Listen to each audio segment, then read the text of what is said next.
Hi, it's Alan Rice here with PIDP 3250, and today I want to talk to everyone about reflective journals as an instructional strategy. I have a number of different topics that I want to cover as it relates to reflective journals. I want to talk about what they are, I want to talk about the context that we can use them in, limitations and advantages of reflective journals as an instructional strategy, as well as best practices.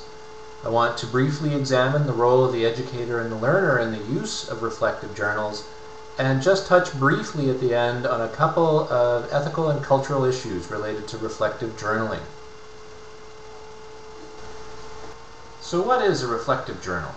When I think of a reflective journal, I often think of a diary that people keep to record their thoughts, feelings about things that happen in their lives during the day. In the classroom setting, a reflective journal is a place where students can stop and think about what they're learning in the classroom. They record their ideas, thoughts, and even emotions about what it is they're learning and how it might impact them in their own lives. One thing I want to take a moment to think about here is what a learning journal isn't. We've talked a bit about what they are, and now I want to think about some of the things that they are not. It is not a summary of class material. It's not a way of taking notes. Instead, it's a way for us to reflect on what we've read or what we've seen in the class and what we've been reading. It's also not a learning log. In a log, we might keep track of dates and times of events, such as when we read a book or when we learned something. But a journal instead is a record of our reflections and thoughts. So let's take a second to look at how this might work.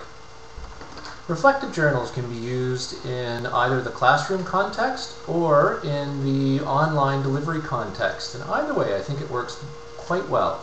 But I want to look for a moment at how this process might work in the classroom. So here we have one potential process. In this case, a professor delivers a topic in class, and then at the end of each session, students write in their reflective journals, recording thoughts, feelings, or questions about what they saw that day. At the end of each week, the professor collects the journals and reads them. And then at the beginning of the next week or session, the professor highlights one or two interesting entries in the class. And as part of the follow-up to this action, the professor and the students can then use the journal entries to explore the questions with their peers, and the professor can add any relevant resources to the topic. And then again, the cycle continues, and at the end of each week, after the professor has delivered the topics in class, the process continues. Limitations. As I see it, there are three important limitations to using reflective journals as an instructional strategy. First, it's a lot of work, both on the part of the student writing the reflective journals and on the part of the professor who's providing feedback to the student on their journal entries. It may not be a great idea for very large class sizes because of that. Second is that because the journals often contain personal and emotional content, it can be difficult to use them as an assessment tool. And finally, not all of the students are going to engage in deep reflection in the journaling process. Let's move on to benefits. As I mentioned before, one of the critical things that reflective journaling does for us in the classroom is cause students to stop and think about what it is they're learning in the class. They get to sort out their experiences, solve problems, and consider varying perspectives. They also get to examine relationships with what they're learning and other perspectives in the classroom and around the world. They get to reflect on their personal values, goals, and ideas as it relates to learning. They get to summarize ideas, experiences, and opinions before and after the instruction. It also provides a record of their learning. If they go back and read through their journal, they'll see the progression of what they're learning in the classroom. So these are some key benefits of reflective journaling as an instructional strategy. So now that we've examined what reflective journal writing is, some of the limitations and benefits of it, how do we do it well? My research suggests that we need to focus on a few key things. First, we need to focus on the why. Why do we engage in the reflective writing process? And how? What practices do the students need to engage in to do this well? We need to create structure around the reflective journaling process. We need to model this behavior to the students as well. And we need to link experience and learning through journaling.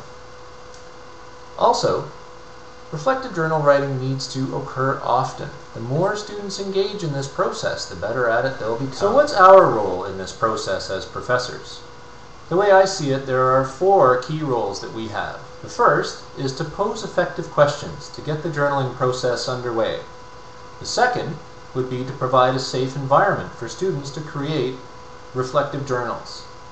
The third would be to provide feedback on the journals that encourages students to keep up the process. The last would be to model this process ourselves. We need to start keeping reflective journals on our teaching practices. So what are some examples of effective questions?